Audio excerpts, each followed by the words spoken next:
I'm not your property. Stop calling me. That was the text my girlfriend sent me at 9:12 at night after disappearing for hours. Anish Tales here. And once that message hit my phone, the relationship was already over. She just didn't know it yet. I'm Alex. I'm 31. My girlfriend Jenna is 29. We'd been together almost 3 years, living together for one. The apartment was in my name. I paid the rent, the utilities, basically all of it.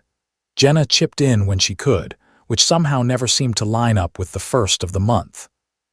That night she didn't come home from work, no heads up, no running late. Nothing. I called around 7, straight to voicemail. I texted, everything okay, no response. I waited another hour and tried again. Still nothing. Then that message came through, I'm not your property, stop calling me. No context.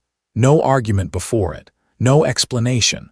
Just a line designed to make me feel guilty for checking whether the person I lived with was okay. And the worst part was, it wasn't new, not the exact wording. The pattern. Anytime Jenna wanted to shut something down, she'd flip it. Suddenly, I wasn't concerned, I was controlling. I wasn't confused, I was insecure. I wasn't asking for basic respect, I was violating some boundary she had just invented in the moment. I read the text once, then again, and for the first time, I didn't argue with it. I didn't chase clarification. I didn't apologize for a crime I hadn't committed. I just replied, understood, I'm not your boyfriend anymore, don't come home. Then I changed the locks. I know that sounds extreme, maybe it was, but it also felt weirdly calm, not impulsive, not dramatic. More like I had finally stopped translating disrespect into something softer. After that, I put my phone face down and said nothing. 3 hours later, the calls started. By midnight, my screen looked insane. Missed calls, voicemails, texts coming in back to back. I didn't listen to any of them right away because I already knew the order.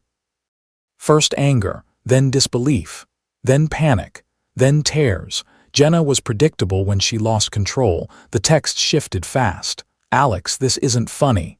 You're being dramatic. Open the door right now. I stayed quiet.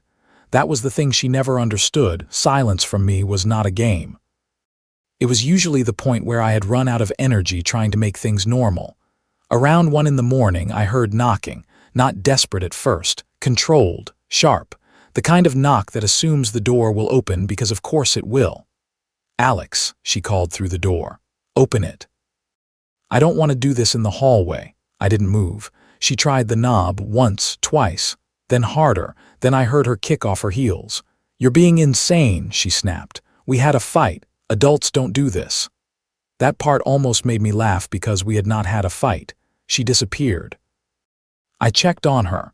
She told me to stop calling and acted like concern was ownership. Then came the usual hits through the door. Insecure. Controlling. This is why I needed space from you. I stood in the kitchen listening to it and felt something I had not expected. Relief. Because every word made the situation simpler. At some point her tone softened.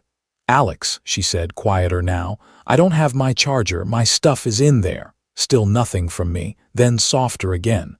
I didn't mean it like that. That line had saved her more times than it should have. I didn't mean it like that. I didn't mean to hurt you. I didn't mean for you to take it that way. Different wording, same escape hatch. And I think part of me had been living in that gap for a long time, always reacting to what she supposedly meant instead of what she actually did. Most people know the truth before they admit it. I slept on the couch that night, not because I was heartbroken, just because the bedroom still felt like shared space and I wasn't ready to be in there yet. The next morning I woke up to dozens of missed calls. I made coffee and listened to the voicemails. The first few were rage, then disbelief. Then the voice changed. Slower, more careful. Alex, please, I don't know where I'm supposed to go, you can't just lock me out. That one almost got me, not because I suddenly felt wrong, because it sounded human, tired, stripped down. Then there was a knock at the door. This time it was polite. I opened it a few inches with the chain still on. Jenna looked rough, smudged makeup, hair tied back too fast, one of my hoodies on her shoulders. She saw the chain and her face tightened immediately. "So you're really doing this?" she asked. "I'm really listening," I said. She stared at me. "You think you can just erase me overnight?" "I didn't erase you. You drew the line," she scoffed. "That text was about boundaries. You're twisting it." "No," I said. "It was about disrespect." Her eyes flicked past me into the apartment. "I live here." "You lived here," I said. "With me." That hit. She crossed her arms. "This is abuse, you know." There it was. That word always showed up when accountability did. I kept my voice flat. "I didn't threaten you. I didn't touch you. I didn't chase you. You told me to stop calling. I stopped." "That's not what I meant." "I know," I said. "You meant you wanted power without consequences." Her face went red so fast it looked painful. "You don't get to decide that." I looked at her for a second and realized the answer was simpler than I expected. "I already did." That changed her completely. The anger dropped. Her eyes filled. Her voice softened. "I just needed space last night," she said. "I didn't think you'd do something this extreme." I nodded. "That's the problem. You never think I will." She kept standing there like the doorway itself was negotiable. "So what now?" she asked. "You just throw me out like trash." "I'm not throwing you out. I'm ending this." "You're unbelievable. You told me to stop calling. I did. You told me you weren't mine to worry about. I heard you." She leaned closer to the door and lowered her voice. "Open it. We'll talk inside. You're embarrassing yourself out here." That was Jenna in one sentence. Even then, she was trying to manage optics. "I'm not opening the door," I said.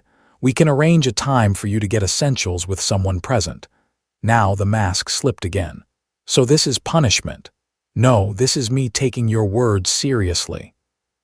She looked stunned by that. Not hurt, not sorry, just stunned. "You're really serious?" "Yeah." She stepped back, slower this time. "You're going to regret this," she said. "Maybe, but I already knew something she didn't. I regretted staying more than I feared ending it." She left after that, but not far. I watched through the peephole as she paced the parking lot with her phone to her ear, acting out the story in real time. I could already guess my role in it. Unstable, controlling, cruel. By noon, the texts were coming from other people, a friend, then another, then her mom. One message said what I was doing was illegal. Another said I was proving exactly why Jenna needed space. I ignored all of them. Then Jenna changed tactics. "Alex, please, I'm exhausted. I just want clothes and my laptop." That one was careful, no accusations, just logistics, I replied with one sentence. "We can arrange pickup later with a third party." The typing bubble appeared instantly, then stopped, then came back. "So you don't trust me now?" I looked at that for a long time. It wasn't about trust anymore. Trust is for people acting in good faith. What we had was pattern, and I trusted the pattern. I answered, "Not promises." That was the last real back and forth I gave her. Later that afternoon, she came back with her friend Lauren. Jenna knocked softly, like she was auditioning for Reason. Lauren stood a few feet back with her arms crossed, clearly there to be a witness or pressure point, depending on what worked. "Alex," Jenna said through the door, "we can talk like adults." I stayed quiet. Then Lauren joined in. "This is getting out of hand. You're making it worse than it needs to be." That annoyed me enough to answer. "I'm not making it worse," I said through the door. "I'm ending it."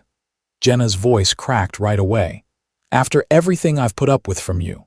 That sentence settled something in me for good, not because it hurt, because it clarified. She was not grieving the relationship.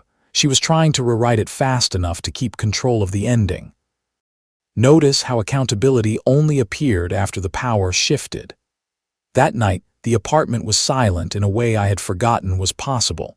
No passive-aggressive cabinet slams, no stomping around, no tension humming in the background. Just the fridge, the air vent, and my phone lighting up every few minutes like it still expected me to feel guilty. Then came the voicemail that finally made me sit down. "Alex," she said, crying now, "I loved you. I still love you. You don't just get to shut me out like I meant nothing." It sounded strong until I really listened to it. Not "I'm sorry." Not "I was wrong." Not even "let's fix this." Just shock that access had been cut off. That is not regret, that is panic. Around 11 that night she knocked again, hard this time. "Alex, please," she cried through the door. "I'll say whatever you want, just let me in." That line was the coldest one of the entire breakup. Not because it was cruel, because it was honest. Not, "I want to understand." Not, "I want to make this right." Just tell me what script works and I'll perform it if it gets me back inside. "I'm not opening the door," I said. "You're doing this to punish me," she shouted. "No," I said. I think I finally listened. There was crying for a minute, then nothing. Real silence. The next morning she emailed me.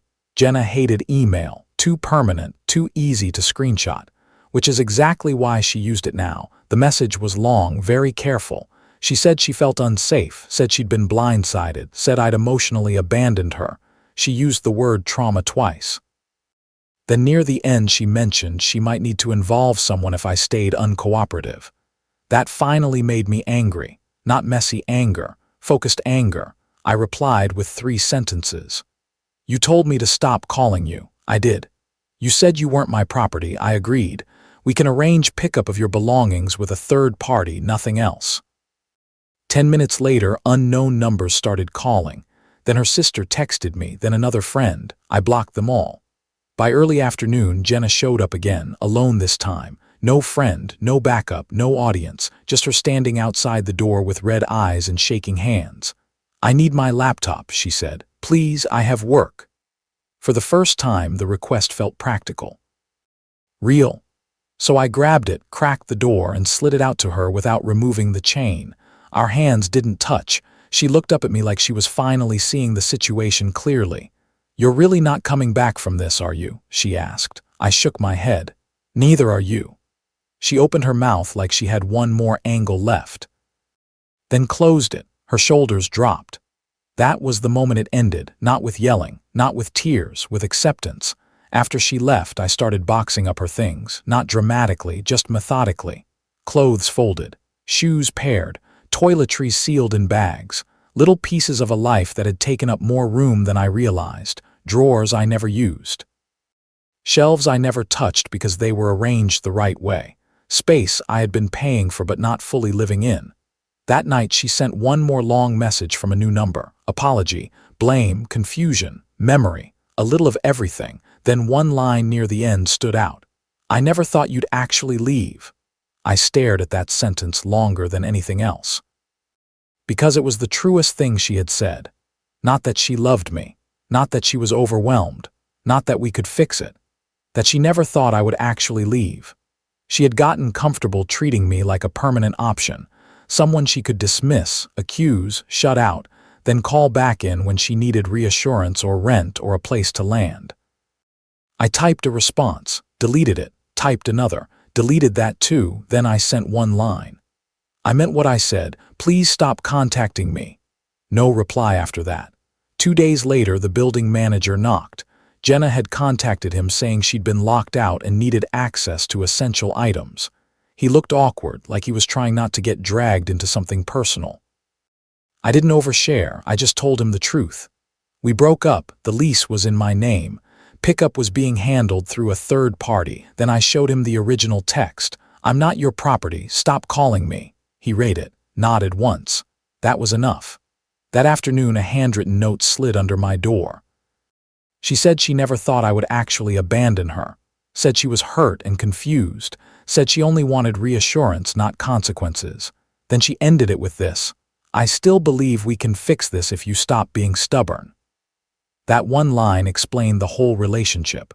She did not want repair. She wanted reversal. She wanted the old version of me back. The one who would hear "stop calling me" and panic. The one who would apologize for caring. The one who would unlock the door and call it love. I folded the note and put it in a drawer. The rest of her things went into boxes, clean, labeled, neutral. We arranged a storage unit through Lauren. I dropped everything off and never saw Jenna. That felt right. There was nothing left to discuss that our actions had not already settled. Then one day, nobody contacted me. No calls, no emails, no unknown numbers, no knocks, just a boring, quiet Tuesday. And I didn't realize how much I missed boring until it came back. On the drive home, I replayed that original text one last time. "I'm not your property. Stop calling me." For a while, I kept wondering if I had overreacted, if a better boyfriend would have smoothed it over, opened the door, apologized first, turned cruelty into confusion and confusion into one more second chance. But that text was never about independence. It was about freedom without consequence. She wanted to disappear and still have access. Push me away and still be taken care of. Reject the connection but keep the safety net. The second I accepted her words as they were, everything collapsed. Not because she lost me, because she never expected I could become unreachable. If someone only wants your love when it comes with unlimited access, that isn't safety. That's control. Silence says a lot when you stop rushing to fill it. And sometimes the cleanest breakup is just a locked door that never opens again. Would you have changed the locks after that text, or would you have let her come back and explain it away? And have you ever been in a relationship where the real problem was not the fight, but the fact they never believed you would leave?